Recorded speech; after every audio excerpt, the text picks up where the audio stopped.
I think it's now 10:40. We'll just give an extra minute for people to get to their chairs. And Henriette, our chair, has said that she thinks that everything is fine now.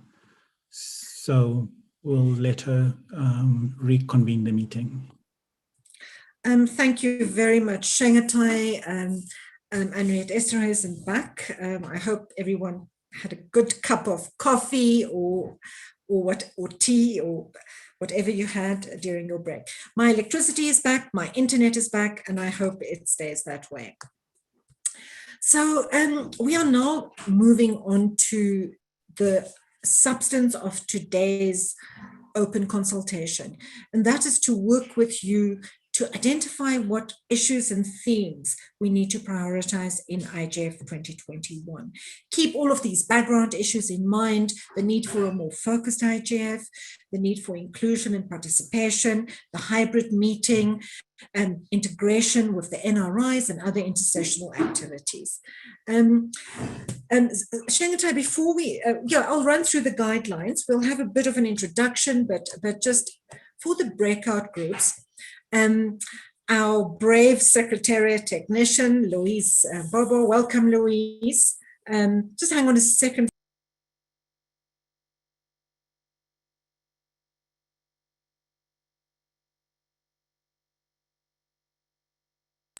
Sorry, I just had to attend to some noise.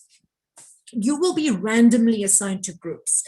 The themes, the topics of these groups, every group will discuss the themes that Shangatai will present when he presents the synthesis of the feedback from communities. As you will see from his presentation, there were 10 broad thematic clusters. So when we break you out into groups, each group will be asked to consider all 10 of those thematic clusters, and then we'll ask you to prioritize. We'll also ask you to appoint a chair and a facilitator. I'll revisit this when we get to the breakout session, but just so that you have it in mind. And we have worked with group breakouts in Zoom before, and it usually works very well. So it might take a little time to make sure you are in the room you are supposed to be, but we ask you all to bear with us. I see Louisa scroll down, will be asked to reflect first on the overall themes and to prioritize them. Remember, we want a more narrow and focused IGF, but you can also look at the IGF over time, the idea of a multi-year thematic program. So perhaps we can decide that in 2021, we want to focus on this, but then build on to in 2022, focus on this theme. And then we'll also ask you to look at the spreadsheet, and Shangatai will show you where the spreadsheet can be found, which contains the more detailed and specific issues that you submitted to us during the open consultation process. So to get back now to item number 3, you have the agenda in front of you. Louise, you can move down to 3. So the idea of a more focused IGF. I have mentioned this already, and I think that exactly how we interpret this idea is still in process. I think what we do know is that it has to link to, it is linked to outcomes. And I think broadly, I would say that what we're hearing from stakeholders, and it's impossible to discuss very many issues in greater depth.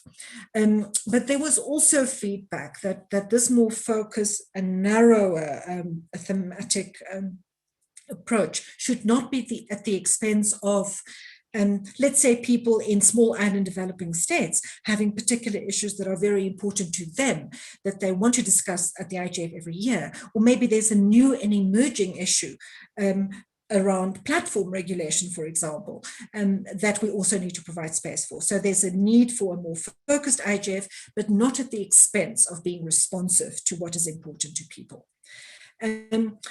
So let's move now on to the Secretariat summary of the issues that I've received, and then we will break out into group discussion. So Serena, I think you are presenting this to us, so let me hand the floor to you. And I want to thank everyone for your input. We wouldn't be able to have this type of discussion if we didn't have more than 200 submissions from the community.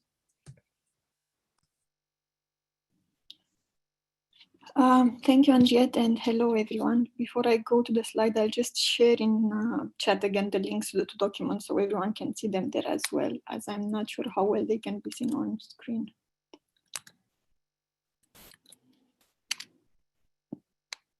Okay, and I see the slides are already there, so I'm going to kindly ask Luis to move to the first one about the call. Thank you, Luis. So this is basically an overview of what we received in response to the call for issues, which was open from the end of December to the start of January, the end of January. And as you know, the community was invited to suggest issues for the IGF to prioritize this year. We received a total of 231 submissions, and all individual submissions are on the IGF website. I believe this link has been shared many times before. Luis, going on. Just a quick overview of the statistics for the individual submissions as they were received. As expected, I guess the most submissions came from civil society, and then more or less similar percentages from the government, technical community, and the private sector, and then some submissions from intergovernmental organizations. And in terms of regional groups, most submissions came from Western Europe and others, then Asia Pacific, Africa, Eastern Europe, Latin America, and again, IGOs. Moving on, as I've said, we had 231 submissions, but then looking at the submissions individually, there were more than 1 issues in almost every submission. So that took us to a total of 507 proposed issues, which is quite a lot.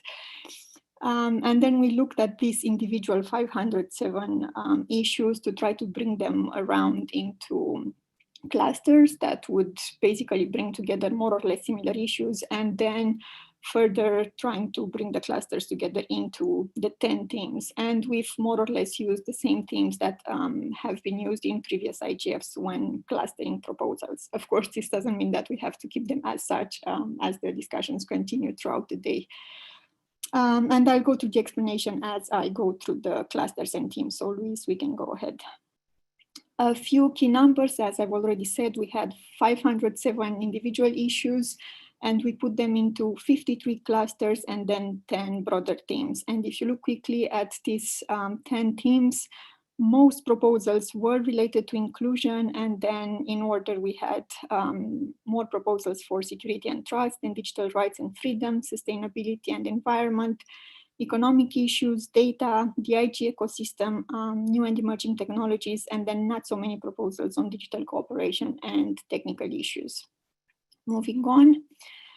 What we did was to try to present the issues both by theme and by cluster. So I'll go quickly through both in these slides, but again, there are more details also in the spreadsheet that I've shared in chat. So as the groups go on with discussing this, I kindly recommend that you also look at the sheet where you have more details. So as I've said, inclusion was the theme with most submissions, 160 out of the 507. And what you see on the screen are some clusters and subclusters. Again, we've just tried to bring together issues that are more or less similar, just to be easier to have a general overview of what has been submitted. Most proposals here were related to expanding the internet infrastructure. Then we had proposals on including disadvantaged communities, everything from rural areas to persons with disabilities, senior citizens, and other marginalized groups. Then we had quite many proposals on online education, both in terms of ensuring access to online education, but also digitalizing educational processes. Then 15 proposals around universal access, ensuring affordability of access and internet access for all. Some proposals on capacity development with a focus on broad general digital literacy, but also developing digital skills more in depth. Also related to the future of work, you will see later in the economic theme. Then 10 proposals on access to and development of online content and resources. And here we had proposals related to multilingualism and local content, equitable access to open content and resources as well.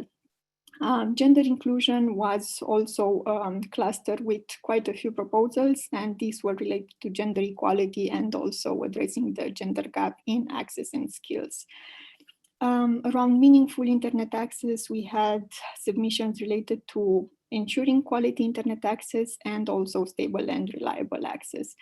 And then we had very, very general proposals around digital inclusion. That was basically what was written in the proposal, and on youth inclusion. That's why in the slides you don't have more details, because the submissions themselves were very general. And this was a broad overview of the inclusion theme. Again, in the spreadsheet, you have more details on the individual proposals and also an indication of where you can find every single proposal in the full list of submissions. Luis, moving on, thank you. The next most popular theme, if I can call it like that, was security and trust. And here the clusters were internet safety with 17 proposals related to child safety, internet safety, again, very general, and then addressing online gender-based violence. The second cluster with 16 proposals, online trust and content policy. These were mostly related to tackling misinformation and disinformation online and addressing violent content, again, with the roles and responsibilities mostly of internet platform, and then also a bit of regulation from the governmental side. A broad cluster on cybersecurity issues. The proposals here were very general. Cybersecurity itself as a topic, then cybersecurity strategies, policies, and framework, awareness around cybersecurity issues, and standards and best practices. Then we had 6, again, general proposals on encryption, looking at encryption in general. On network and infrastructure security, we had 5 proposals looking at addressing vulnerabilities and threats, and also 1 proposal on security of critical national infrastructures. A few proposals on responsible state behavior in cyberspace, looking at issues like malicious nation-state cyber actions, the development of cyber norms, and the use and development of confidence-building measures. On cybercrime, we had 4 proposals looking at types of cybercrime acts and also frameworks for international and public-private cooperation. We had a few general proposals on cyber resilience and internet digital trust, and then 1 standalone issue, which was about election security, so how we secure election processes. Moving on to digital rights and freedoms, 69 proposals in total, with 7 clusters. The first cluster with 21 proposals, freedoms in the digital space, and most of the proposals were related to freedom of expression and how to balance the protection of freedom of expression between platforms, content policies, and government regulation, all the debates happening these days. Transparency and accountability in content moderation, and content moderation both as human and algorithmic. General proposals around protection of freedom of expression, and then something around the connections between intellectual property and freedom of expression. The next cluster with 18 proposals, protecting human rights generally in the digital space. 6 very general proposals on digital rights, then 5 looking at human rights-based approaches to technology design and policy, so how to integrate these approaches when designing technologies and when developing policies for digital tech. The roles and responsibilities of the private sector with regard to protecting digital rights, the evolution of legal frameworks for digital rights at the national and international level, and then capacity development for digital rights advocates. 10 proposals were related to children's rights, both in general and also specifically looking at national and international instruments for protecting children's rights.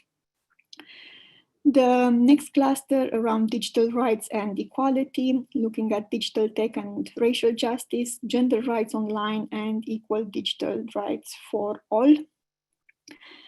The next cluster, digital authoritarianism and digital surveillance, with 6 proposals, And here we had proposals on digital authoritarianism and digital surveillance by government, but also digital surveillance by tech company.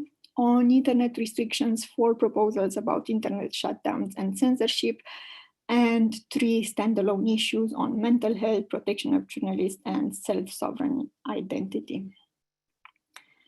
Moving on, the next general theme, sustainability and environment. We had quite a lot of proposals about digitalization, development, and sustainability, 26 in total. Some of them related to digitalization, digital transformation for development across industry, public services, and society overall. Then some proposals around the role of internet and digital technologies in promoting and achieving the sustainable development goals, and the development of enabling policy environments for digitalization. The next cluster was related to internet, digital tech, and the environment, also building on the theme from last year's IGF. And here we had individual proposals on digital tech and environment protection, benefits and risks, greening the internet and digital tech, and some general proposals on environment in general. The following cluster on internet, digital tech, and climate, 6 proposals on internet, IG, and climate action, and 2 on digital tech for weather forecasts, very specific proposals. And 2 more clusters with general proposals, 1 on internet and digital technologies in the context of the COVID-19 crisis and post-crisis recovery, and also for proposals on digital health. Moving on, the next theme around economic issues, 45 proposals in total. Quite a few proposals on the regulation of big tech, 20, addressing market concentration, centralization, and fostering competition, with 15 proposals in total. The general regulation of social media platforms, and then 1 proposal looking at digital platforms as potential public infrastructures. On the future of work, we had 8 proposals on jobs in the digital age, social protection for workers, and frameworks for online work. And then 4 general clusters on consumer protection, digital economy, innovation and growth, digital currencies, and digital tax. And again, the reason for not having more details here is that the proposals themselves were very general, as you will see also in the spreadsheet. Moving on to data, where we had 40 proposals. Here we only have 3 clusters, one of them with around data privacy, with 23 proposals on privacy and data protection general issues. Then national and international privacy legislation, present, future, and the implications of such legislation. Platforms and data privacy, so the role of internet platforms in protecting or jeopardizing privacy. The balancing between national and international security and privacy, and the identification and authentication privacy implications.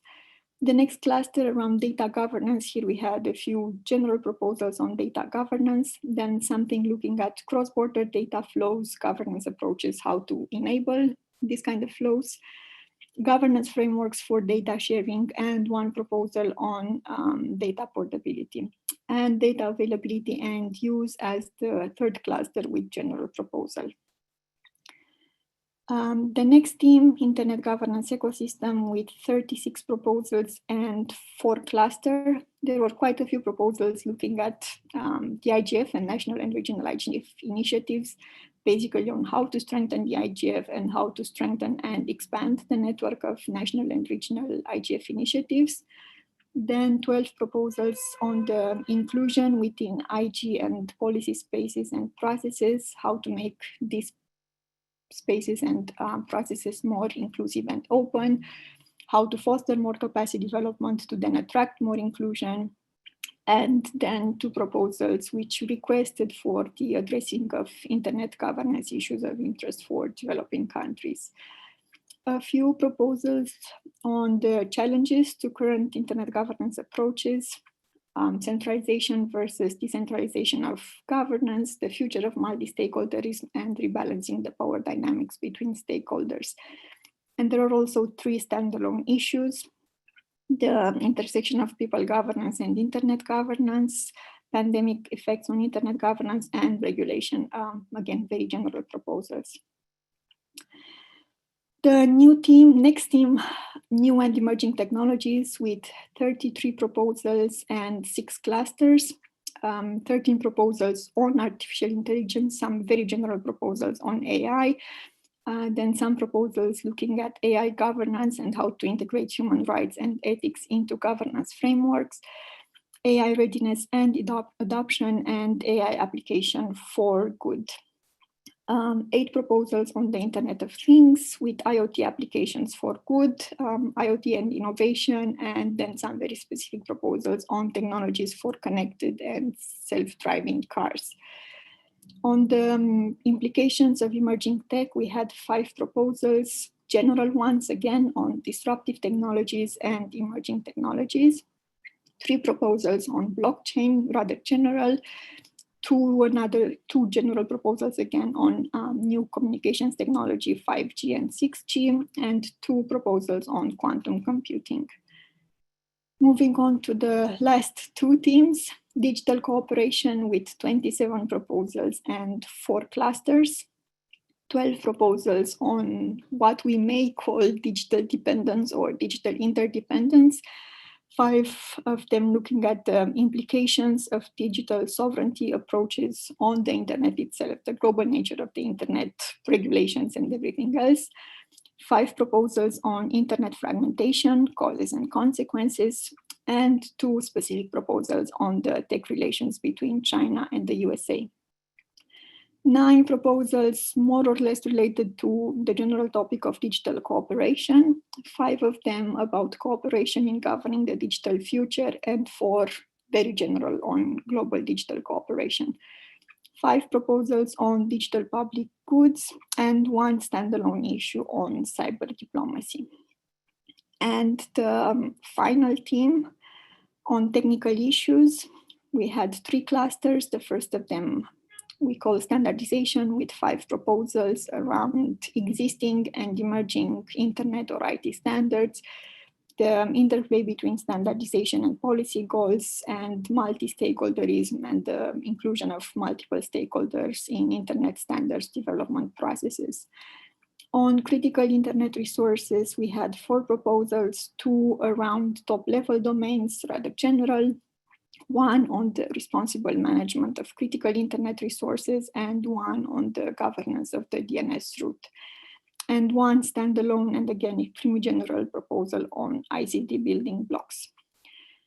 And these were basically the all 507 proposals brought together by clusters and then by team, again using the teams from previous year.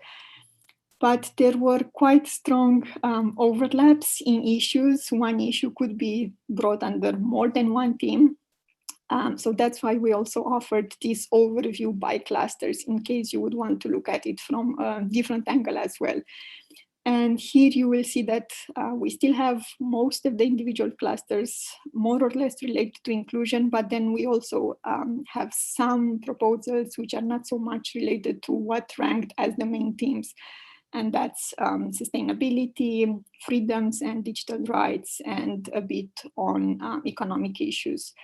So it would be good when the groups go into their work to also look at this clustering by clusters, if I can call it like that, because it might prompt you to rethink the themes and maybe bring things together that were not brought together under the 10 general themes we have used so far. And Luis, if you can just quickly scroll to the rest of the presentation just to see what's there.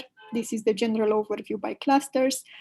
And then going a bit forward, we have the same overview with the details, but without presenting the themes, in case that's going to be useful later on in the discussion. And details on all this is also in the spreadsheet that has been linked before. And I will stop here and take questions if there are. Thank you. Serena, thank you very much. It was a difficult task, and you did brilliantly. And I hope all our participants don't feel completely overwhelmed by this. It feels very overwhelming, but if you look at the actual document, you'll see there are essentially 10 main thematic clusters. And then within those, there are subclusters and there are more specific issues. So it's color coded. So it's not quite as hard to navigate as you might think. And Serena, before you go away, there was a question. And I'm just going through the chat. I don't see anyone having taken the floor, but or asked for the floor. But there was a question about whether there was an indication of the distribution of support for these 10 themes by regional groups, for example, or stakeholder groups. Is that a question you can answer at this point? Unfortunately, we didn't look into that kind of details. It was already extremely complicated to bring together these 500 issues into clusters and themes. So we didn't go as far as to look at how these clusters and themes were proposed by various stakeholder groups or regions. I guess we can give it a try, but it's going to take quite a bit of time to provide that overview. Thanks for Serena. I thought it might not be possible, but I think it's worth thinking about that for the future. So there are a few more comments on the chat, which is an illustration that people are beginning to engage with this document. But now we are going to give you the opportunity to break out into groups. And we're going to give you an hour to discuss this in more depth. So Secretariat, could you please put out the guidelines for the groups on screen? And I'll just revisit that, and then we'll break into groups. So everyone, we are at the moment just under 100 people in the call, so it will give us quite a good size of groups. We are going to randomly assign you to the 10 main themes, but you don't then have to discuss, well, you'll discuss all those themes. So we know that some of you might be interested in more, but at this point we want to get everyone to do a big picture look at the themes and come up with guidance around that. So for each group, once you've been assigned to your breakout group, your first task is to appoint a chair and a facilitator and a rapporteur. So 2 people that will be role players. And the rapporteur has to make notes because we do need them to present a report to plenary, but also to send a written report to the Secretariat. Do brief introductions, keep them very short, but this is also a way for you to network and get to know one another. Then to refer to this, to have deeper discussion referring to Serena's presentation, we really have the following task. Task 1 is prioritizing thematic clusters.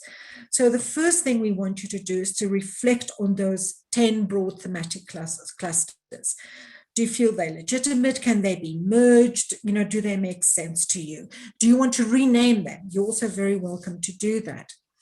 And then considering that our goal is to have a more focused IGF, discussing fewer issues in greater depth, which themes would you like to see IGF prioritize in 2021? Select no more than 3. That's what we are asking you to do at this point. And you can, again, you can use the existing headings that Serena put in the report, or you can reframe them. You could also decide that you want to use one of the subclusters as a main theme. You don't have to select one of the 10.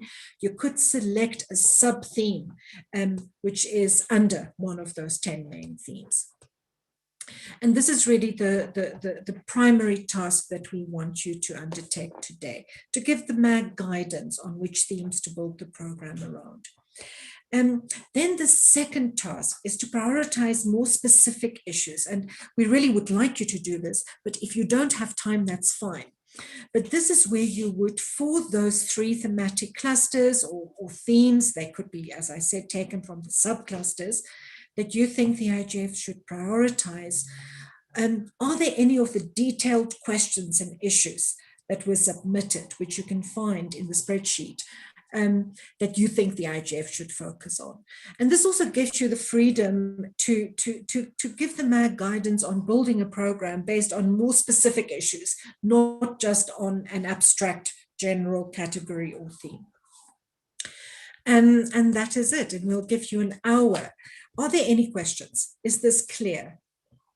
I will move from breakout room to breakout room to check if the task is clear, but I don't see any hands. So I think that is clear. So it is now 10 minutes past 11 UTC, and we will give you an hour. So after an hour, you'll be invited back to the plenary and we'll start taking reports from group 1. Your groups will be numbered, so you'll know which groups you are in and which group will start reporting. So thanks very much, everyone. Thanks again, Sorina. And Luis, you can start allocating participants to breakout rooms. Hello, everyone. Yeah, just to clarify from the technical side that, as Henriette said, you will be randomly assigned to any of these 10 groups. We are not going to put any timer, so we will coordinate, and after 1 hour, you will put back to this main room. I think that's all, Henriette. That's correct? That is all, Luis. That's perfect. Okay. So please give 2-3 minutes, 2 minutes to be put in the groups. Please be patient, and you will be automatically transferred. Otherwise, you can just use the chat and chat with me. Okay, thank you.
Carlos, are you stuck like last time?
Louise, are you still busy assigning people to breakout groups? Hi, Henriette. Yes, I'm just checking at the moment. Most of the people are already in the rooms, but let me check. I'm assigning Okay, social thanks for security. that. Yeah.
So, Henriette, this is Luis. You're not here anymore. Okay, everyone is in a group.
Hello, Liana. This is Luis Bobo, IGF Secretariat. We are in breakout rooms now. Were you in one of the rooms, or you want to join to one of the rooms now?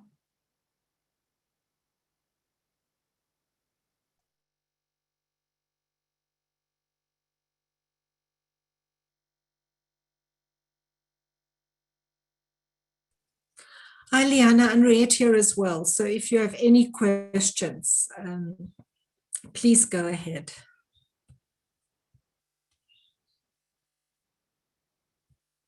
Otherwise, Liana, I can put you in the group with less people, which is actually data. All of the others have at least 6 people, 6 to 7 people.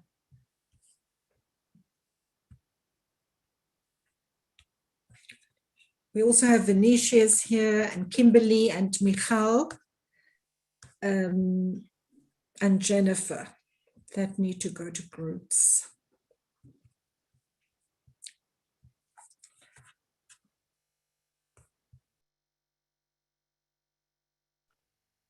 Hi, Michelle. We are in breaking groups right now. Do you have any preference to be moved to any group?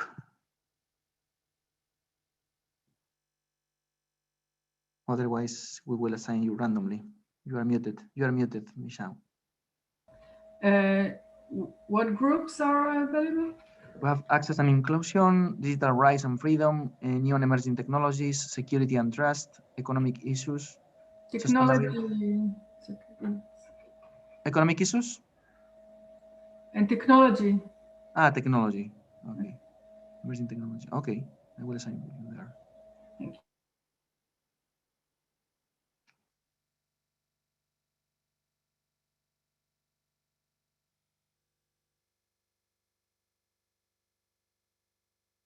Hi, Chengetai. So everyone is assigned at the moment. We are here only the scribes and myself.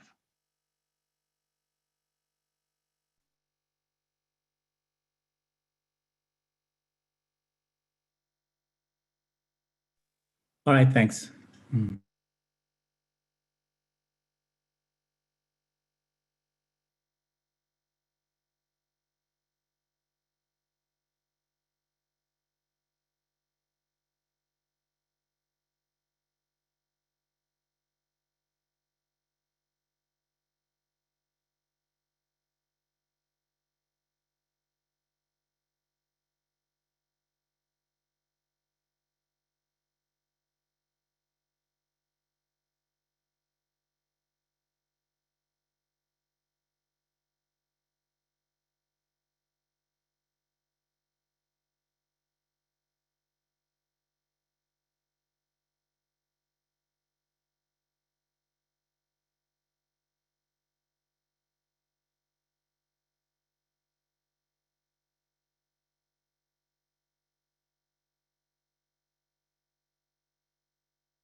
Hello, Makane. This is Luis, IGF Secretariat. We are in breaking groups at the moment. Hello. Hi, Makane. Do you want to join one of the groups, or I can assign you the one with less people? Good morning from Dakar. Good morning. Morning, Makan. How are you? It's Henriette here. Fine. Is this a MAG meeting? It's an open consultation, Makan, and a MAG meeting. Okay. For the next hour, there are breakout groups, and they are discussing the input that was received in the call for issues and themes. So Okay. Louise can add you to one of the breakout groups. It would be really good if you can join one of them. They're discussing what themes and issues to prioritize this year. Okay. So thanks, Makan. Louise, you can just assign Makan to one of the Yes, groups. no problem. Sure, will do. We'll do in sustainability on environment, okay? No, and data, sorry, data is the one with less people. Okay. And data is not just discussing data. That's just the name of the group.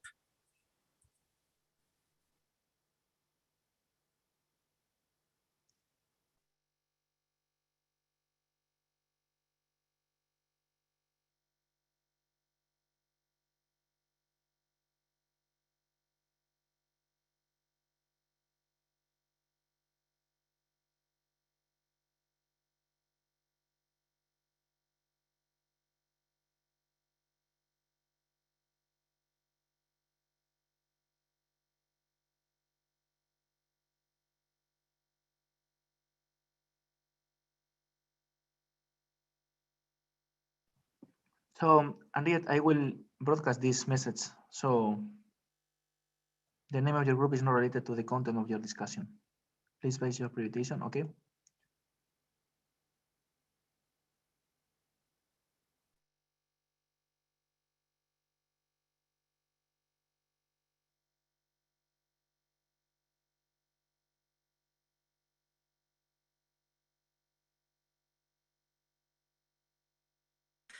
Yes, we should actually have done it randomly and fewer groups. The reason, I mean, that was there is because it was an earlier version. So my apologies. I should have clarified this all much earlier. Oh, no problem.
Hello, Vinicius. It seems that you are back in the main room. Do you want to join one of the groups again? Yes, please, Luis. Sorry, I think I dropped off. Can you assign me, please, again?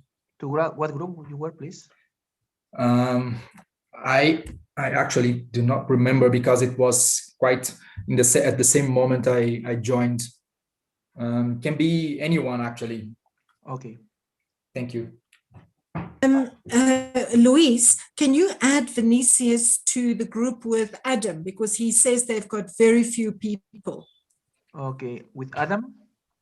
Yes. Adam pick. Actually, they have 6 people. This is like the average. No, but one of them is leaving. Carol is leaving. So Adam picked me. Adam just asked me if we can add more Okay, sure. people to his group. I will put economic issues. Okay. Thank you, Henriette. Thanks, Vinicius.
Hello, Roman Chukov. Welcome. This is Luis, IGF Secretary. Hello, Luis. How are you? Fine, thank you. And you? Very well, thank you. Hi. Just to tell you that we are in breakout rooms at the moment. So maybe you want to join one of them. Sure. Okay, I will put you in the one with less people. Thank you. Which is actually digital cooperation. Okay. See you later. Bye. See you.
Hello, Flavio. This is Luis Bobo, IGF Secretariat. Hi, Luis. Hi, Flavio. We are right now at breakout rooms. Do you want to join one of them? Yeah, I may join. Okay, I will put you in one with less. Yeah, people. thank you very much. No problem.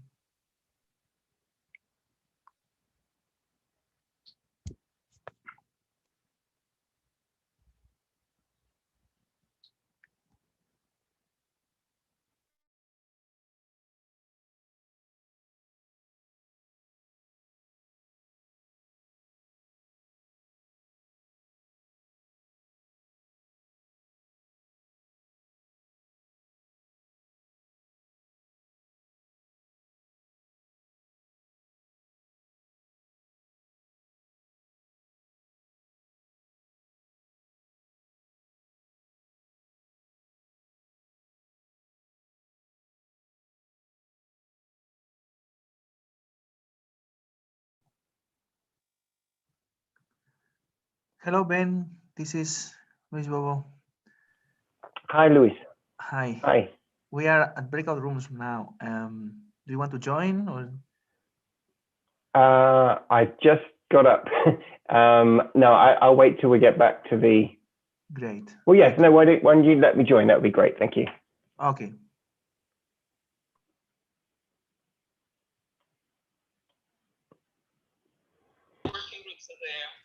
Hello, Luis. I'm using my computer now. Can you send me back to the data group, please? Sure. Breakout 6. Yes, I'm there with my mobile, but I want to go with my computer. Okay.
Hello, Luis. I'm in data, please. Data, not sustainable environmental. Data, please. It's really difficult for some people to communicate because they can't afford to pay for data. They haven't got landlines, and we weren't allowed out of our houses over the weekend. Luis, please assign me again to data. Except for essential Sure. workers. I quite enjoyed it, but lots of people didn't because they don't have what I've got. They don't have access to the internet. They don't have computers. They don't know how to use a computer.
Hi, Mark.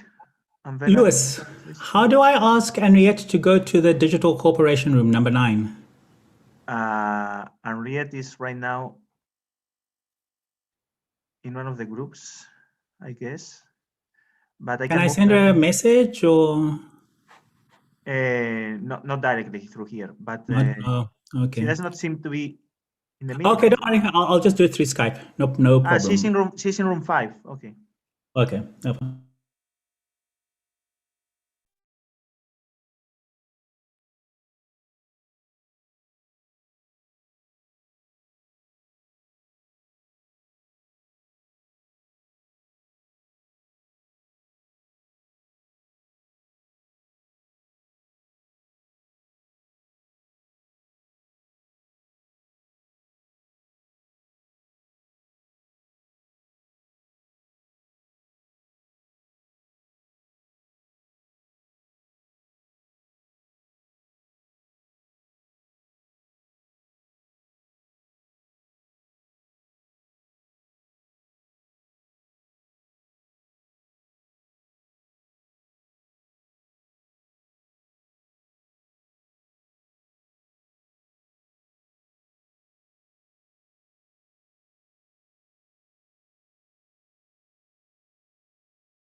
welcome back to those people that have come back.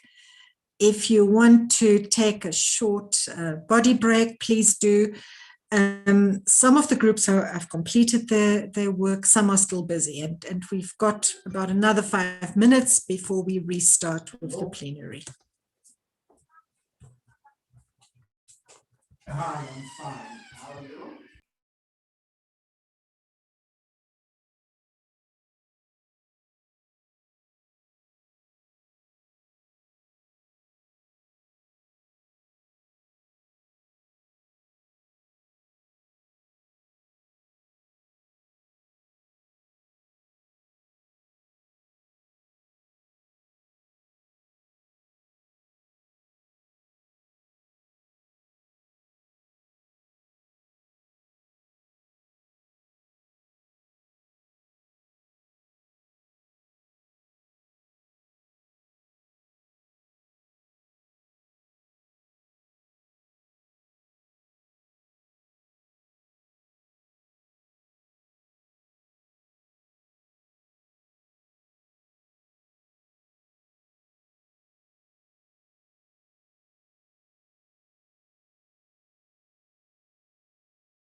And welcome back, everyone.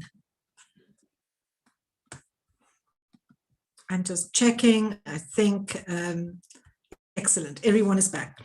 So welcome back, everyone, from the breakout groups. My apologies if it felt a little bit confused. Some groups discussed the theme, the cluster of the name of their group, and others discussed, I'll put my video on, others discussed a much, more broadly, took a broader look at the synthesis document. It really doesn't matter. The value of this session is for small groups of people to talk about issues in a more specific and focused way. So I really want to thank everyone for bearing with this process. These online meetings are challenging, as we know, and so thanks to everyone who participated. Let's get into group discussions, and really it doesn't matter what format discussion your report takes. What matters is that you share what you discussed, that you keep to 3 minutes, and you can submit more detailed comments in writing to the Secretariat. Group 5, you asked to report first. So Adam Peake, I believe you are the rapporteur for Group 5. Can I ask you to start us off? Thanks, Henriette. I'd hate to think of myself as a rapporteur for the group. We didn't really get to the point of formal allocation of roles, but I did say that I would begin, and my colleague Vinicius will follow up. So we began. We were talking about what were we talking about? We were talking about economic issues. That was the cluster we were given, and we began by looking at that and then expanded out into other issues. So we started looking at box number 1, which is regulating big tech. It was the one with the most responses, and we quickly got into a discussion. I think, sorry, it was, yes, regulating big tech. We quite quickly decided that regulating big tech was in and of itself a bit of a problem. We were really talking about governance. And we also didn't really like the terminology. Big tech has a suggestion that we are talking about probably those big 4 or 5 North American companies, when really we're talking about a much bigger set of changes. And 2 sort of phrases came up. One was extraterritoriality, the fact that we're seeing in regulation, legislation popping up all over the world, and some of it is extremely, or is expected to be very influential. We've just seen a raft of new legislation from the European Commission for the European Union, which will affect the member states and also the surrounding economic area very substantially in the digital economy and also network and information security. What we are seeing is that new regulation, there's a very strong first mover advantage here, or advantage may not be the correct term. There's a very strong first mover influence. So as we saw with GDPR, the General Data Protection Regulation, will these regulations from Europe have a global influence? Are we seeing extraterritoriality through the influence of these regulations, which led to some more specific problems, which started to look at other topic areas. So issues of taxation, issues that in some countries, the revenue streams were changing, that people might be working from a particular region in the notion that they're employed by a company in a particular region, but they're working elsewhere. So the nature of work starts to be affected, which is another cluster. So really it was these 2 main themes. One is the influence of regulations and extraterritoriality, that the future of work perhaps belongs and is influenced by many other factors that are covered by other clusters, such as connectivity, as many of us have moved online, and there's an expectation that many of those jobs will stay at least partially working online because we've found it's possible to do so, which brings up issues of inclusion because people don't have equitable access, which changes different aspects of the economy and how one can participate in it. And then the need for, is there a need for a broad discussion around harmonization and what harmonization may mean, both in terms of regulation and their impact, but also harmonization of how different issues are affecting all of us globally. Vinicius, so would you like to carry on with a more specific comment there? Thanks, Adam. Actually, I think Adam has already made a very comprehensive report of the discussion, and I don't think it lacks very much to say on everything, but specifically on harmonization, the idea came when we were discussing the different topics around the extraterritorial effects of the differences between countries, differences in norms, in regulations, and also in digital services or in infrastructure and the access to everything. So when we were talking about all those things, there came the idea of discussing the issue of harmonization, because we are always talking about different levels of harmonization in different areas of interest. So we can have many specific challenges of harmonization in terms of access to infrastructure. So we have asymmetries inside local realities, inside national realities, actually. And we can also frame that in a global context when we are just comparing between the North and the global South, for example. So we have different asymmetries, and the challenges of harmonization there put on other challenges for people when for the development of countries, the overall development of countries. And also we can see the same issues when we are looking to the interoperability of laws and norms, access to data, specific frameworks. So the asymmetries of power between the digital economy market, for example, and also the asymmetries between countries in terms of the big tech companies, as mentioned by Adam. So this is the overall, let's say, cross-cutting idea behind all the discussions of themes in our group. This idea of tackling the challenges of harmonization in the different spheres around internet governance issues and discussions. Thank you. Thanks very much to Vinicius and Adam and to everyone else in that group. And you can put a little bit more detail if you want in your written report. Can we now move on to group 1 for your report?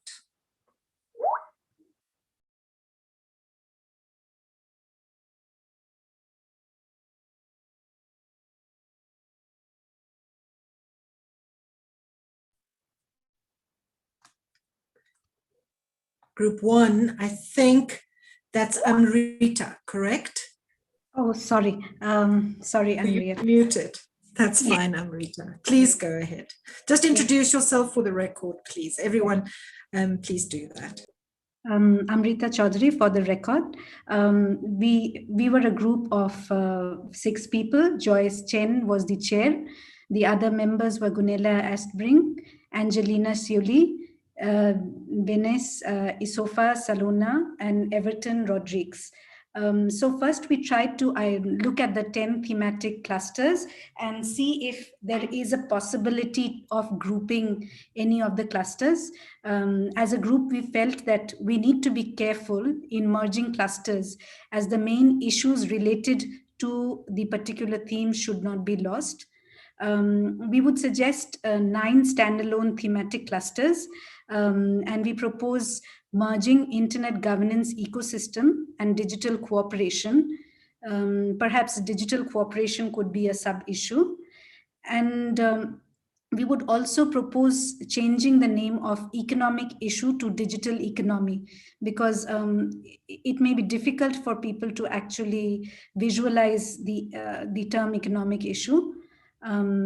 In terms of prioritizing top three thematic clusters, we deliberated on it, and each of us shared our views. Based upon the inputs we received, all of us agreed on security and trust, being one of the top priorities or thematic cluster. Inclusion was also felt to be important. The third was sustainability and environment. Digital rights, cyber trust received 5 votes, inclusion 3, sustainability and environment 3. Digital rights was felt to be important and was and there were 2 people speaking for it. Digital economy also was important. There was also a discussion that could digital rights and freedom be a broad theme across inclusion, security, and trust, because they are interrelated. There was also a discussion on how emerging technologies impact inclusion or even have security issues, concerns, etc. There was also a deliberation that since IGF Plus is being much discussed, perhaps internet governance and digital cooperation may be a topic which is of interest amongst people, and should it be looked at as a separate theme. That's all from me. Joyce, if you want to add anything. Thanks very much, Amrita. I don't have anything to add because you did a great job. Thanks a lot. Thanks very much to Group 1. That's very useful, and it's all bringing us closer to having a more synthesized approach to the themes. Next, Group 2, can you please share your report? Hello, everyone. Thank you. I was a facilitator of the second group, and I'll be reporting briefly on our discussion. We had in our Remember group... to introduce yourself, please. Sure. My name is Roxana Radu. The members of our group included Jose Amado, Barry, Arthur, and Raymond, and we were kindly helped by Anya with the note-taking. So the discussion started from understanding what the goal of the thematic focus should be. So our question is, what is it that the IGF will inform us about in 2021? The current clustering we felt was missing the open link on where we are in terms of the internet evolution during the pandemic, with increased attention to be paid to health, education, and the nature of work. However, we don't necessarily want to focus only on what has happened, but also to look at the things ahead of us. So definitely COVID is not a standalone theme, but a theme that touches all of the others. So we are sure that in the specific proposals, the pandemic will feature quite prominently. But it's important to keep it in mind also in the allocation of the different themes. Digital cooperation and inclusion, we felt, could be merged under the same framework because they are interdependent and cooperation could be nested in there. Security and trust are a major priority area from our point of view because they serve all of the needs for the different themes that we have in place. New and emerging technology could be treated as a separate theme, despite the fact that it received a lower number of proposals. And this is particularly because there are a number of new technologies that do not have a separate forum to be discussed in an open way, like at the IGF. So if we think about artificial intelligence or IoT, Internet of Things, we can think about the number of devices we have around us that do not necessarily get a specific discussion elsewhere. And then for the technical issues themselves, we felt they could be addressed under other themes. So if we are to eliminate some of the thematic clusters we have at the moment, this could be definitely submerged to a different one, to a bigger theme. But for example, the TLDs, the top level domain names are still worth some priority on the agenda. Finally, digital rights remain a priority and a main theme for this group. Thank you very much. Thanks very much for that really good report, Roxana. Next, we have Group 3. And I think, Carlos Afonso, you did tell us who that was going to be. So the rapporteur will be Fedi. Fedi, you have the floor, and just remember to introduce yourself, please.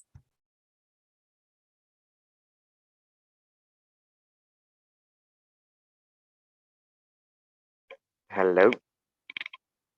That's good. We can hear you. Good afternoon from Nairobi, Kenya. My name is Fedi Chanan. I work with Love Matters Africa as an online moderator. Our specific focus is sexual reproductive health, where we provide a safe digital space for people to start talk about love, sex, and relationships. I was nominated to be the group's rapporteur, and it is a wonderful privilege to talk about what our group discussed. So, Group 3, please forgive me. It's my first time being a rapporteur. I hope the role is fulfilled well.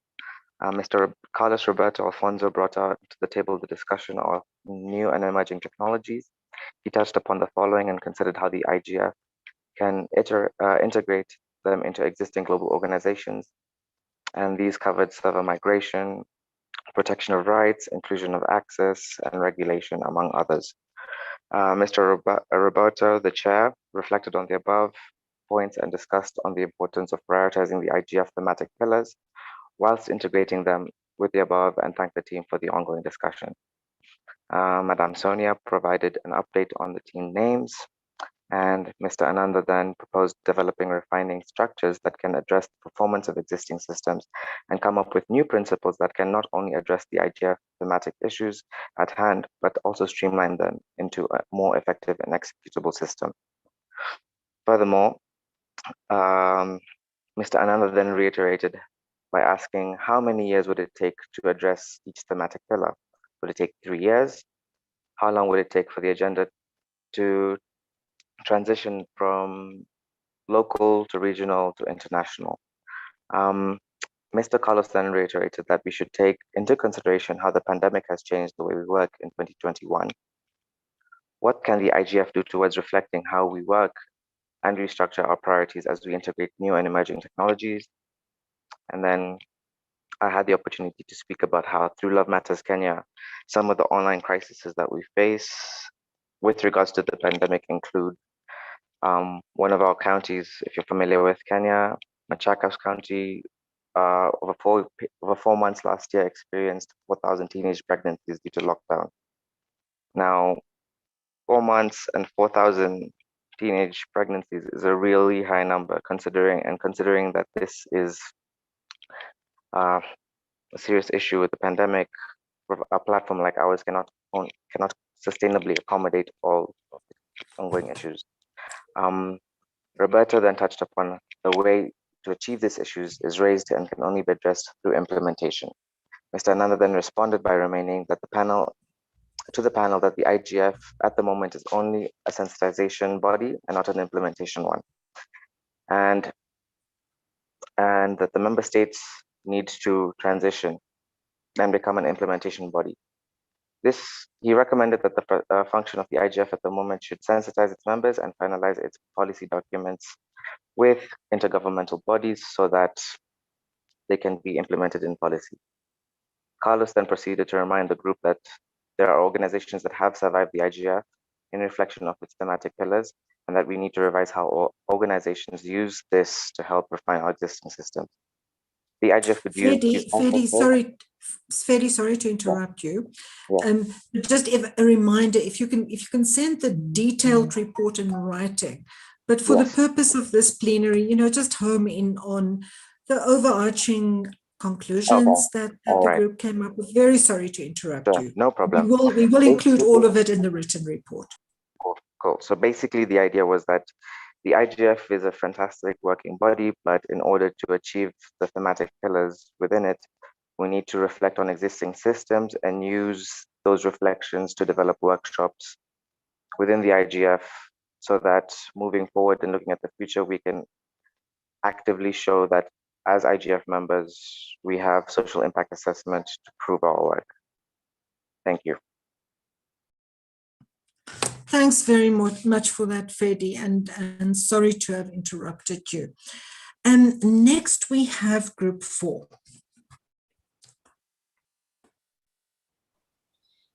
Thanks, Henriette. My name is Raquel Gatto. I was the rapporteur for Group 4, which is about what was named Security and Trust, and was chaired by Ponsalé. We were about 7 people attending with a very diverse background in terms of geographical reach, stakeholder groups, and gender. Also, this rapporteurship was done in 4 hands. Nikita Subshroll was also reporting in the first part of the breakout. So I want to acknowledge her work here too, and she had some connectivity issues and dropped. So about the key takeaways from the group, well, the fact that the group was named Security and Trust prompted us into this path for almost 2/3 of the meeting. Our first takeaway has to do with cross-pollination. So the group recognized, of course, the importance of security and trust is fundamental for the IGF discussions, but that can also be overlapping with other teams and clusters, particular technical issues that need to be more talked about at the IGF. And there can be some integration between both clusters. Also, the discussions around security and trust can benefit from keeping the nuances clear between what is the internet governance, the content, and the technical aspects. For example, it is important for end users to understand their own digital rights, as well as for governments willing to regulate on those topics to understand what are the technical matters and what are the implications with the overall environment. In a very practical suggestion also, it could be highlighted in terms of subclusters, encryption, and the network infrastructure security subclusters. And third, on this first takeaway for cross-pollination, there is a strong link with digital cooperation. That's also, of course, part of the broader UN agenda, but cross-border collaboration is very important, as well as cooperation among stakeholders itself is also very important. And there is a suggestion to have more transparency into some of those related processes and discussions, because that's what can make trust viable. Another suggestion is also to look for the connections and retrofeed with other international fora, the UN, OEWG, UNIDIR, G20, etc. For the second takeaway, it's about streamlining the work to not repeat what has been discussed in the past IGFs, to build on the previous outcomes and to bring new discussions and aspects. Also, the importance to integrate in this topic the intersessional work with the BPF from cybersecurity that has been going on for a few years. And in terms of the COVID impact, which has an horizontal team, it is an horizontal team that will be discussed probably among all the clusters, and there might be a place here on online safety. The third and last takeaway, we've gone through the key clusters for a very few short discussion. And the 3 are access and inclusion, digital cooperation, and security and trust. I invite any other members from the breakout group to please elaborate further, especially if I've done a terrible job here and missed something in the transition between the roles. But thank you very much. It was a very useful discussions, and looking forward for today and the next 2 days of discussions. Thank you. Thank you very much, Raquel, for that report. Does anybody from Raquel's group want to add? I don't see anyone. So let's move on to the next group. That's Group 6. And Jutta, you are the rapporteur.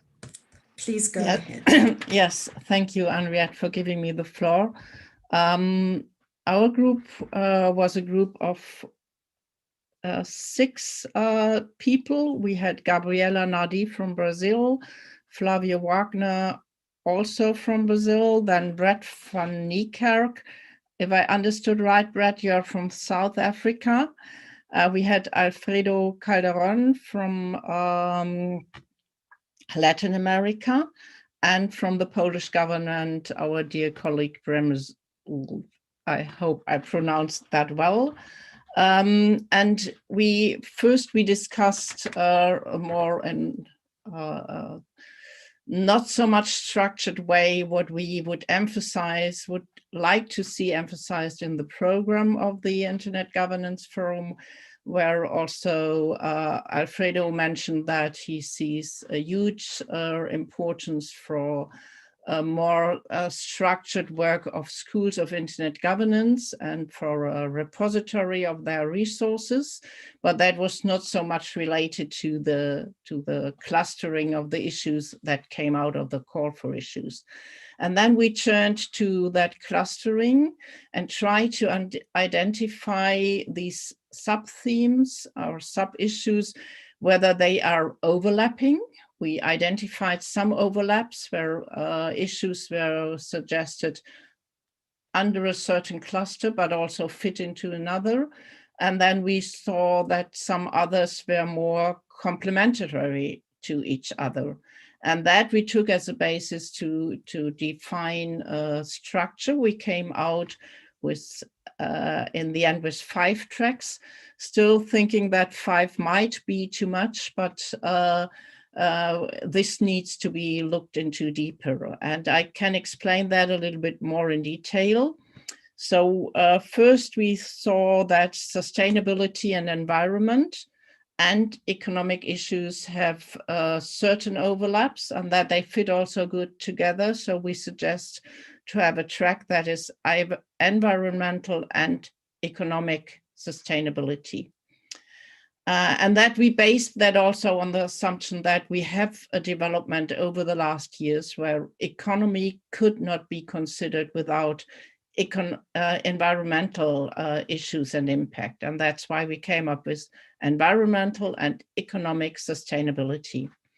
Then second, we see that digital inclusion and digital rights and freedoms have some overlaps.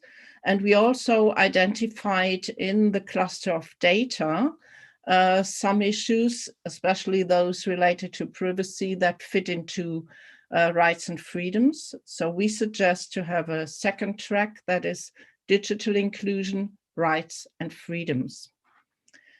Then security and trust, and also part of the data track or the data cluster, I must say, and also part of technical issues, for example, like DNS abuse, fit together.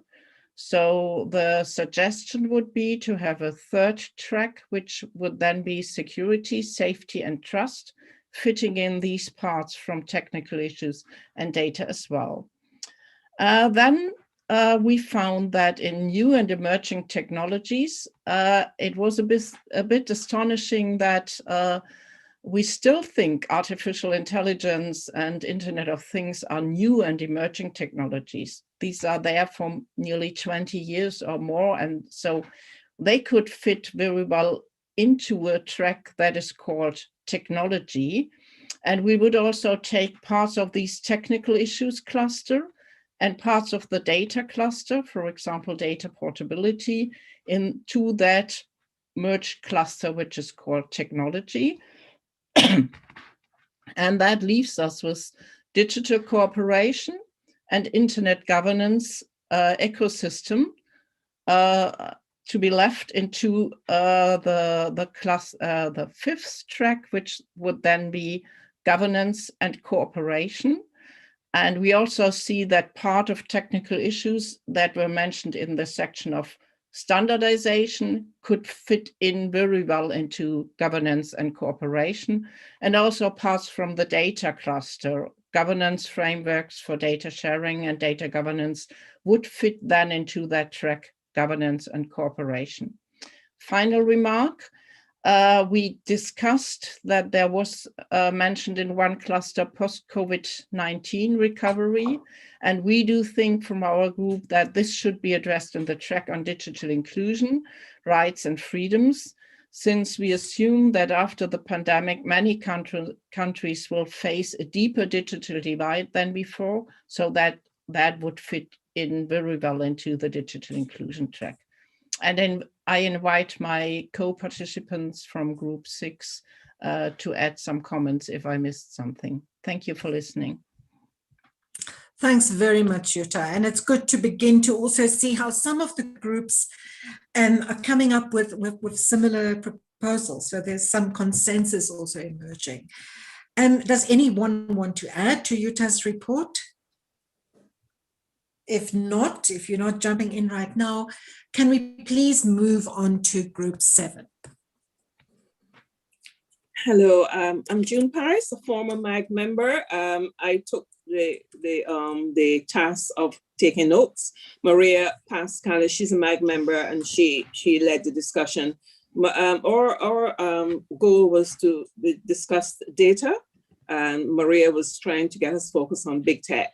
However, we tended to go into human rights and safety connected with data, which was mainly the focus that we discussed.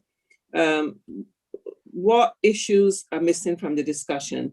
The human rights focus, some topics, roles and responsibilities of the private sector. Advocates were mentioned, generally legal rights. The COVID has also created a void in access to the internet for people in developing countries and people with language difficulties, especially.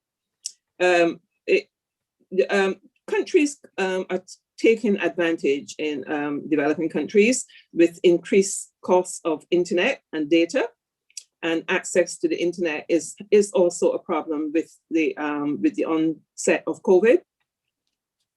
The human rights, we need to take note of these human rights issues and include in the IGF. The IGF needs to focus a bit more on culture and human rights. There is also, we discuss also a concentration of power, issues such as health in some countries, and some countries are taking priorities on health. We also need to manage the data, as I said before, where there is no data or limited data for developing countries. Inclusion is the issue. Culture is also an issue. We touched on culture, because if we don't look at culture, we can't solve some of the problems that we've got. We went on to talk a bit about the private sector and storage of internet, which massive storage is needed in some countries, and it's not possible to have this storage due to lack of resources.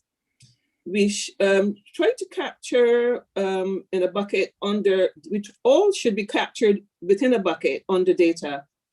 Digitalization, sustainability, and inclusion. Education is also very important, especially in developing countries and the global south, where we all seem to have the same problems in the global south and developing countries with language, culture, and inclusion. One example was New Zealand, where the indigenous people have problems accessing data and internet. We went on to talk about intellectual property, and massive data needs to be preserved. I mentioned culture before, so I'm not going to mention that again. How can culture be included in the IGF? We need to look at that, see if we can get that included. There are some potential solutions similar to local content, as well as the IGF probing inclusion and thinking about culture to be inclusive.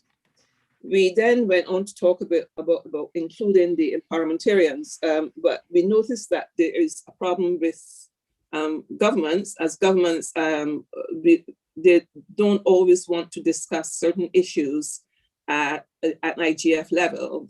They're working on things sometimes privately, and they're keeping things close to their chests. So it's not always open and transparent when you include governments. at the discussion table. They actually tell you what they want you to hear.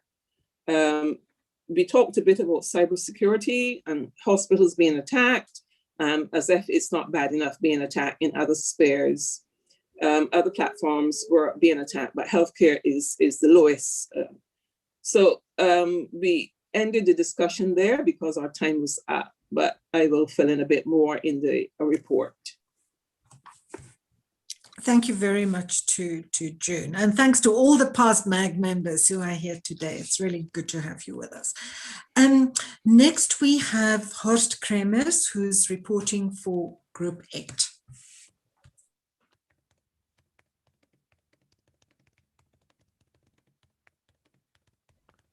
This year. Thank you very much for giving me the opportunity to report on Group 8. We dealt with Internet Governance Ecosystem. The chair was Giacomo Mazzone, and participants were Mina Aleve, Rita Webe, Richard Delmas, Rudolf Griedel, and Christian Nzier. And we especially discussed the overlap of our topics with other clusters, and that was especially the freedom in the digital space, the internet freedom, the inclusion, and synergies between these overlaps. The inclusion also deals with technical issues and security and trust. This is quite a general naming of these overlaps, but I think we can go into a little bit more detail in the final report. What we addressed also is participative governance, and this is inclusion of stakeholders in general. Especially, it was a discussion in our group on the technical technical people and in relations to the government people doing the joint governance in a participative way.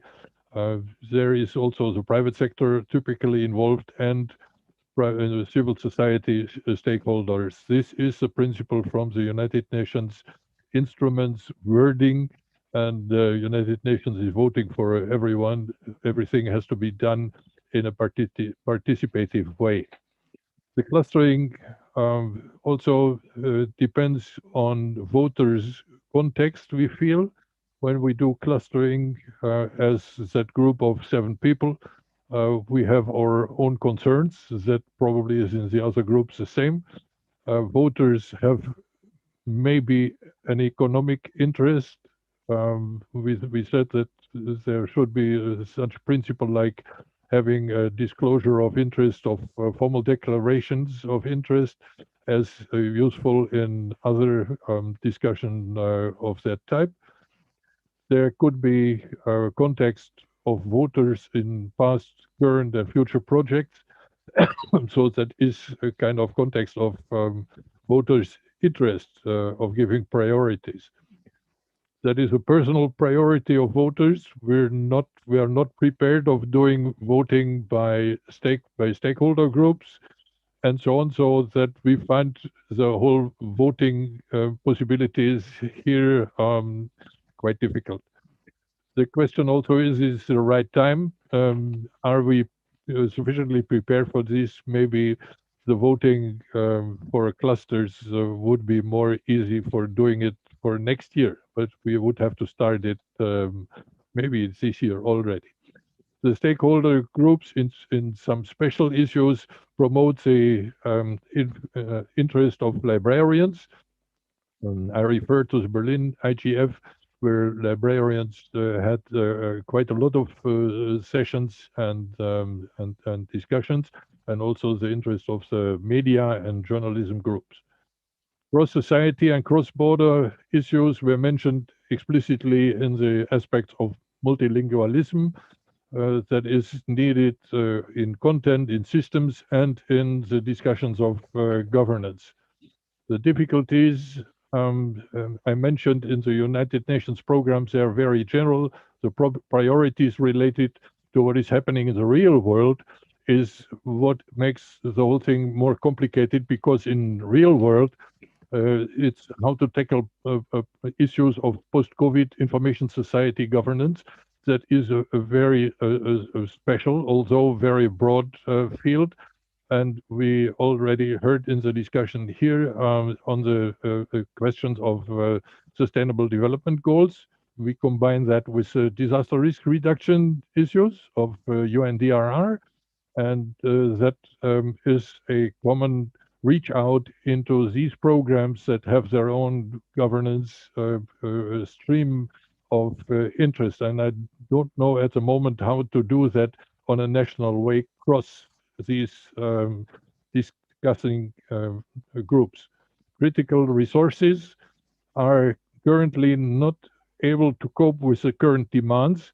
So that should be a priority of this year, at least, to have contact and discuss critical resources of internet facilities and information management in general. Thank you very much, and we have the possibility of going into a little bit more detail in our written report. Thanks a lot, Horst. And sorry, I was about to ask you to end, and then you did. Thanks a lot. Can we now have group 9? I believe it's digital cooperation, right?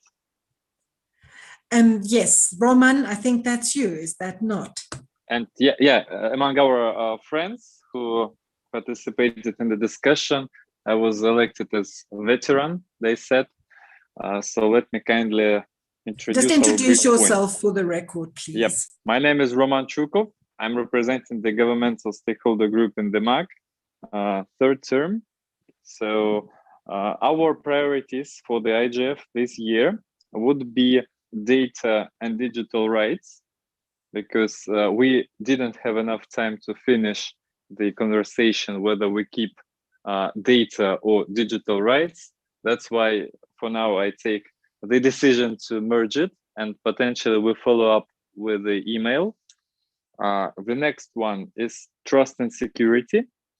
And the third one is new and emerging technologies.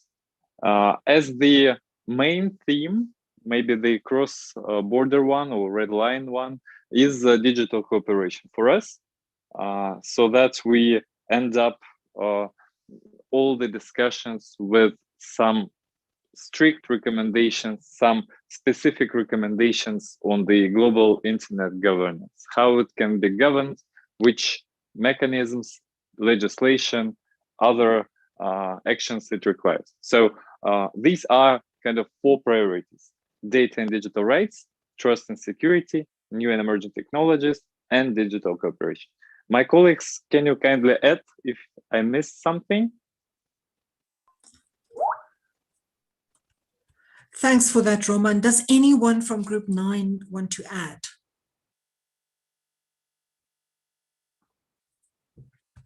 That's good. You get praise from your colleagues, Roman. And please do send these reports to the Secretariat. Surely. Everyone. Thank you. So Thank our you so last, much. thanks a lot for that, Roman, and everyone in Group 9.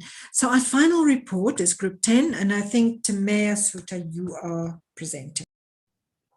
Yes, thank you very much, Aniet. Can I just confirm you're hearing me all right? Yes, very clearly. Thank you very much. I've been having issues just now. So thank you everyone for the opportunity to report from Group 10. My name is Timea Suta. I'm a former MAG member and working for the private sector with the International Chamber of Commerce Basis Initiative. So our group, as you've seen, Group 10 was supposed to discuss technical issues, and we really quickly agreed that all of the 10 issue clusters can probably be argued to be very important.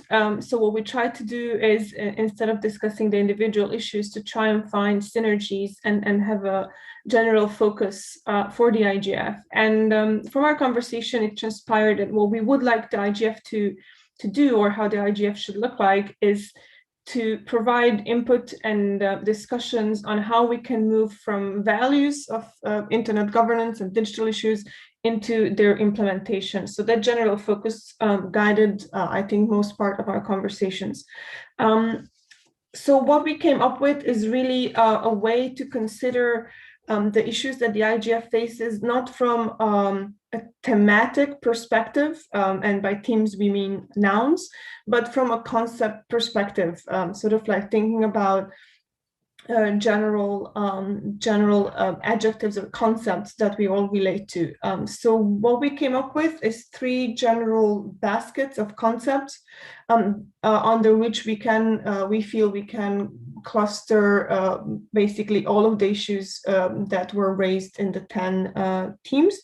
And those 3 groups that we came up with are the first, implementing values and rights, the second, digital cooperation and trust, and the third was access and inclusion. The group actually had a lengthy conversation about digital cooperation and trust, whether those 2 should be different topics or if we can group them. But we ended up saying that that might be a good opportunity to see how the 2 would work together as they tackle some of the same issues. So those 3 are the ones that we came up with. I don't want to give a more lengthier report. There was a lot of discussion about where to include data, for example. But I refer to my colleagues in the group, Courtney, Nicola, Titi, Sumer, and Nebosha. If there's anything else that I might have missed, please feel free to add.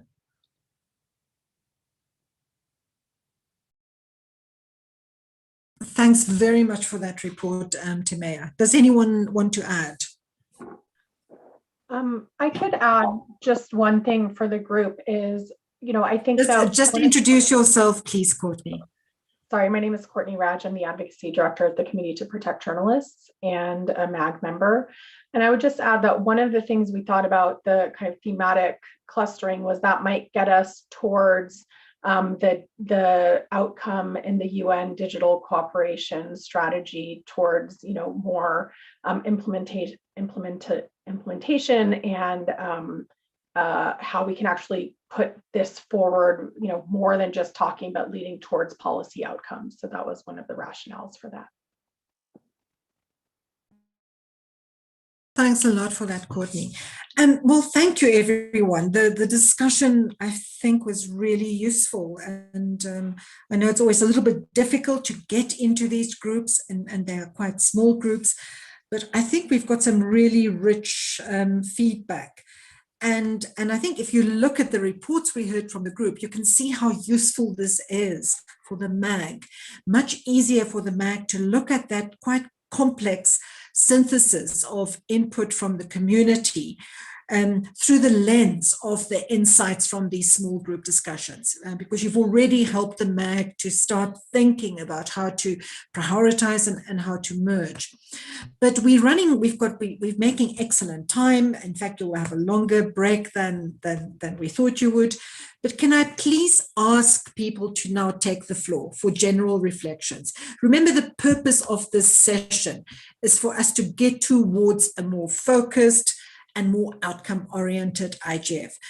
Joyce Chen, I see you've joined the speaking queue. You have the floor. And others, please start raising your hands or joining the speaking queue. Joyce, over to you.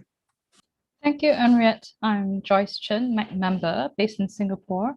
I'll just repeat some of the comments I made in the chat and also some thoughts about, what the groups have presented. So one would be, I heard a bit of interest in the internet governance ecosystem, and I think some groups also touched on the issue of transparency. And in group 1, we did discuss if we might miss out on internet governance ecosystem and digital cooperation if we didn't select this as a priority. But we felt that this could also be included in the broader theme of trust. And so I think we could also think of trust as a broader umbrella for some of these issues to do with governance.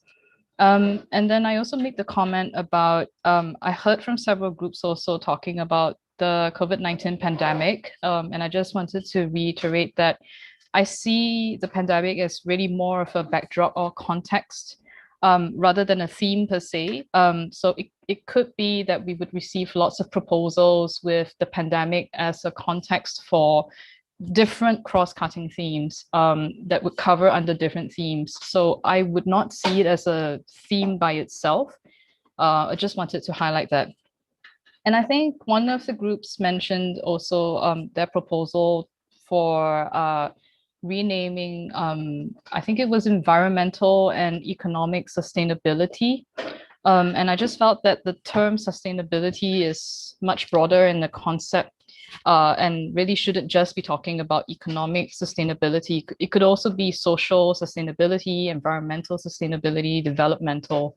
So I think we would lose a little bit of that idea of what sustainability is trying to bring if we tied it down to economic sustainability. And then the last thing I wanted to say was a +1 to one of the group suggestions to use technology as just a one-word sort of broader umbrella for like all the things under that. It could be new and emerging technologies. It could be, you know, maybe AI is no longer a new or emerging technology. So it could be something that's already being done, but it could still be discussed under the umbrella of technology. And I really like that.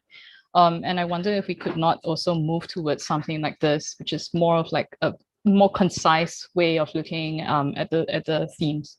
That's it. Thank you.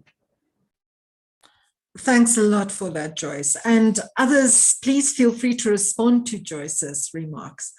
Next, we have Ananda, and everyone remember to introduce yourself. Ananda, you have the floor. Thank you. This is Ananda Raj Khanal. I'm a government stakeholder MAG member from Nepal. All 507 issues, 10 themes, 53 clusters are relevant and of priority for the respective proposers. I want to introduce one issue that needs to be decided in principle. You know, all the issues that are relevant cannot be discussed as themes in IGF forums.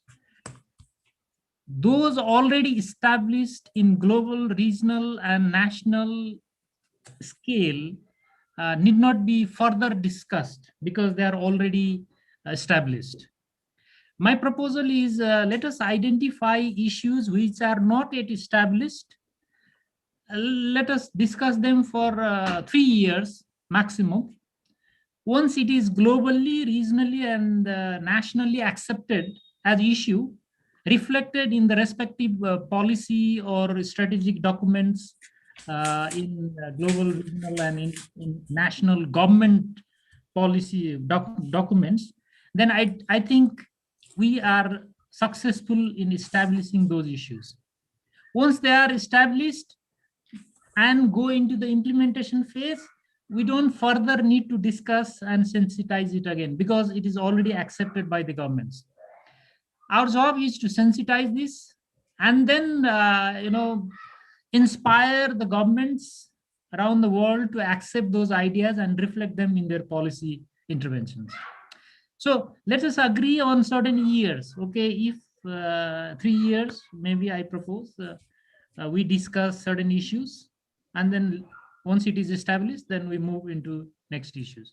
So, for example, to illustrate with example, access and inclusion are very, very critical issues, very, very relevant issues. Where they are always important, but these have been already accepted in all, you know, global, regional, and national governments. If you see the policies brought out after 2000s, IT policies or ICT policies or broadband policy or telecom policies, all talk about access and inclusion. So we don't need to sensitize it again and again in IGFs. So this is no more the issue to be sensitized because it's already accepted. For example, AI has been there for a long time, but this has not been sufficiently sensitized. We don't see most of the countries having a policy, legal, or regulatory framework on the use of AI, misuse of AI, how the data is governed in AI, all those things. So that can be, you know, further accentuated through IGF platforms. That is what my request is. If you consider this to be a matter to be discussed further, Thank you very much. Thanks for that, Ananda, and thanks for bringing us again to the idea of a multi-year program. And I also think, and of linking with NRIs. I just think that sometimes a discussion seems to have been had, but implementation doesn't happen. So I think that's also a challenge for the IGF. The IGF has had many discussions on access, but access is still not inclusive. So I think that also makes it challenging for the IGF. So it doesn't mean, but I think your point is that even if we do discuss an issue again, we have to discuss it in a different way. And I think that's also feedback we have from the community. So next we have Amali De Silva Mitchell, and after Amali we have Jutta, and I'm hoping other people will also put up their hands. Amali, you have the floor. Hello, thank you. My name is Amali De Silva Mitchell, and I am the coordinator for the Dynamic Coalition on Data-Driven Health Technologies. We are, of course, very, very interested in issues for mitigating the digital divide and access to all, especially we can see that with the pandemic right now. We are also very concerned for very fast technology development, drug development, and so forth. We see things like quantum technology and the real need for very early collaboration in this technology, very expensive technology, probably restricted to the richer countries, and the need for enabling developing countries to participate in this technology is also very important. Recognizing also things like indigenous medicines and how they can be supported in their drug development and so forth is also very important, especially in terms of sharing of data, research, protection of intellectual property, and so forth. And obviously, also we want to highlight the fact of things like intergenerational dependencies on technology and how this could be something that should be looked at when looking at sort of access to all, because mobile health and other forms of e-health are very, very important really right now. And we think people will embrace it long term into the future as well. So just want to please to highlight the fact, the importance of looking at health data. We know it's pandemic oriented, but quite honestly, it's very, very long term, and that need to meet the SDG number 3, please. Thank you. Thanks, Amali. And I think your comments are a reminder of a remark that we've also heard from the community, which is that the IGF needs to be relevant to people that are not just internet governance specialists. It needs to be relevant to people that are working with the internet in addressing other day-to-day human and social and health, etc. issues. So that was a good reminder. Jutta, you have the floor. Yes, thank you, Henriette, for giving me the floor again. I do think I could go right ahead from what you have said before. The internet needs to be relevant to people. And when we try to have a more concise program for the IGF, that needs also to be understood by the people who come to the IGF, who are not always familiar with all the issues that we are dealing with in the context of internet governance. But what they need is to understand what they could expect. And therefore, what I take from all the discussions and the presentations we had from the different groups today is that the more it's possible to understand what I can expect in a certain track, the better people will respond to the program. So when we look for tracks, it should be the way that you could distinguish one track from the other, that you don't consider whether issues of privacy belong to data or do they belong to safety. And there are more and more issues that we see in these clusters that need to be distinguished one from another to be in a certain track. And I really appreciated what Joyce said about sustainability is, of course, not only economic sustainability. We had put it in our group as environmental and economic sustainability. I really do think it is a good idea to say environmental, social, and economic sustainability. But then everything that belongs to that track should be in that track. And there should not be considerations like, I really don't know whether something belongs to that track or that track. And trying to find 4, maybe 3, maybe 5 tracks, the best way would be to make them distinguishable from each other. And I do think the flesh lies in the sub-themes or sub-issues that were in these 10 clusters. Look into the sub-issues and then try to distinguish one from another and sort them into the 4 or 5 buckets we will end up with. Thank you for listening. Thank you very much for those remarks, Jutta. And I don't see anyone else asking for the floor. Is there anyone else who want to contribute? I don't see any hands. So I will bring the session to a close. And I think Jutta's remarks really echoes what my feeling was when I looked at that document. I think that we operate with such a wide range of issues and concerns and actors in the IGF. And that's why it's kind of the paradox of the IGF, because we are very inclusive on the one hand, but we cover a very wide range of issues on the other hand. But even in our inclusivity, we are also still quite exclusive, because we tend to address those, the narrow insider community involved in internet governance. But that has changed as well. And in fact, if you look at the participation statistics of the IGF, particularly since Berlin, that there's a large number of people who come to the IGF every year who are first-time visitors or participants, and that indicates the relevance of the IGF. And I think Jutta's remarks and other people's remarks about starting with the more specific issues is a useful way of thinking about it. If we try to create a rational taxonomy or an abstract logic of thematic clusters, we could in fact end up disguising the granularity, the specific policy issues that people are struggling with. But I'd like to really thank everyone for their input, for their participation. I want to thank again everyone who submitted those inputs to the call for thematic and issue focus for IGF 2021. Thank you to the Secretariat for synthesizing and presenting it to us in such an accessible form. And good luck to all the MAG members who now have to work with this to design the program structure for this year. So our next agenda item has in fact already been covered, and that's the IGF 2021 process and timeline, as well as intersessional work. So at this point, I want to thank everyone again, and I will close this part of the meeting and hand over to Shengetai Masango, who will pick up on the chairing after the break. We have quite a long break, so Shengetai, over to you. Thanks from me, everyone.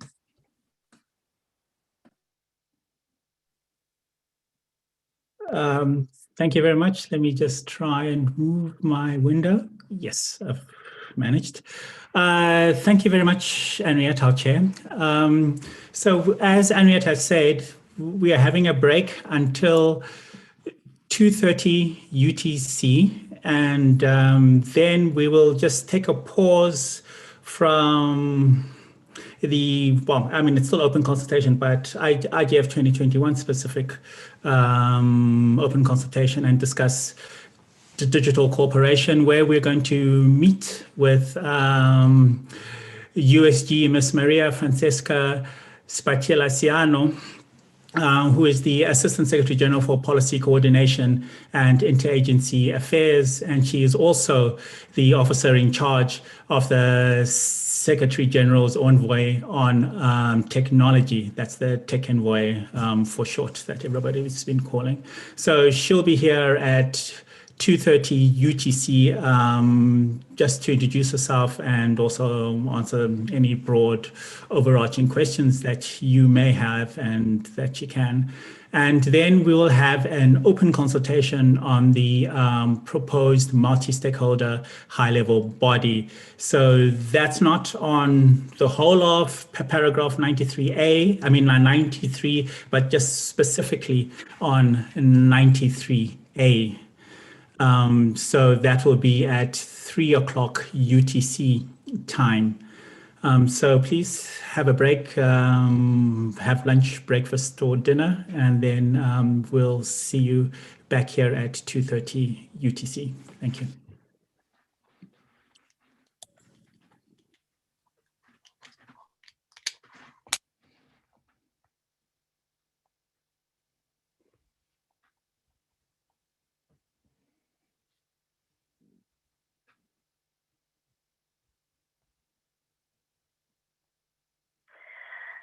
Ja, guten Tag, Frau Kroll. Hier ist Randi Thomsen aus dem Projektbüro Südniedersachsen.